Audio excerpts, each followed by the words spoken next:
back with another video, and this is how you're gonna use time skip Kageyama. So this is how I like to use time skip Kageyama. I usually kind of like delay his sets like that.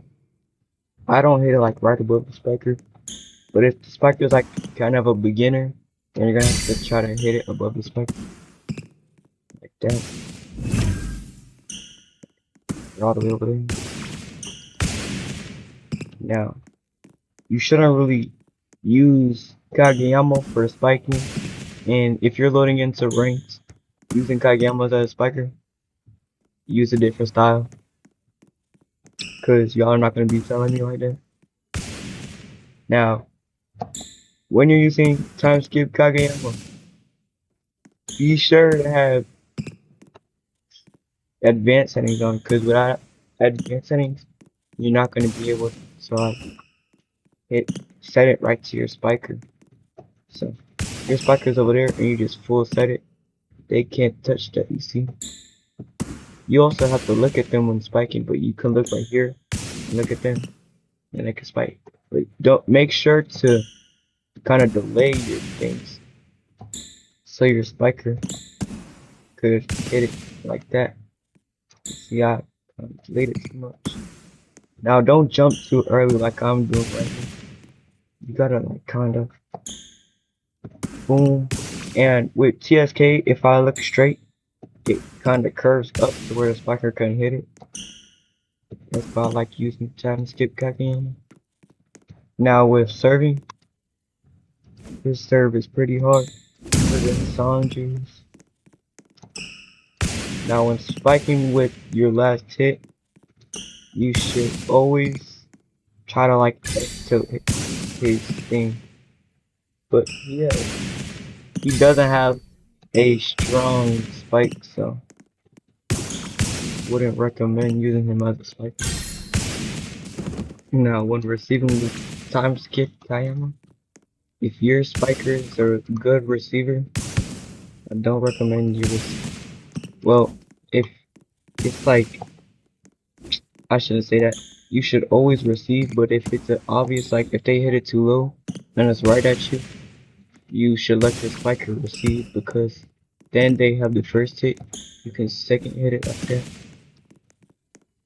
But he's a pretty fast character for receiving. With ones, I don't recommend using him in ones, because look, he's too fast. But when Sanji or other spikers, they're kind of slower, so you could kind of hit those.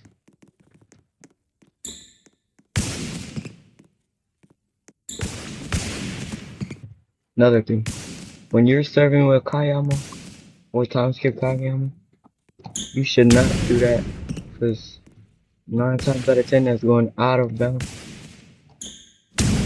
You should hit it straight or in the middle. Another thing, you should never back to your serve, because you know what will happen if you're back tilting your serve. That will happen, you're hitting it right out. That's never going in. Even if you try to hit it in, it's never going in. Even if you try to delay it like this, not going in.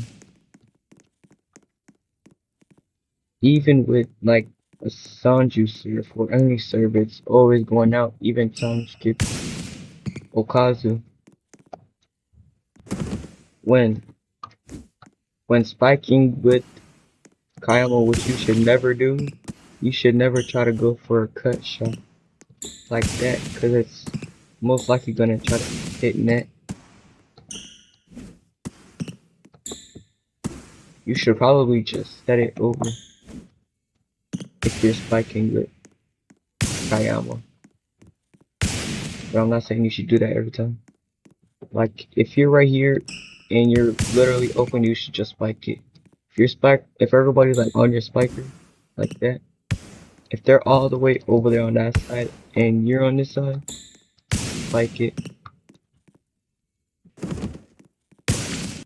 Now when your spiker is trying to glide like that, your spiker is not always gonna be the best glider.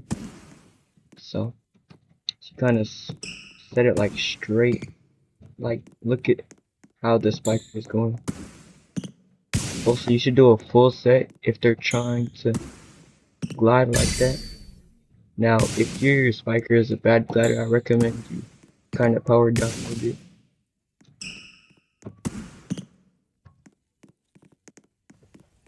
That will be the end of this video because that's all I have to showcase for time skip Kageyama.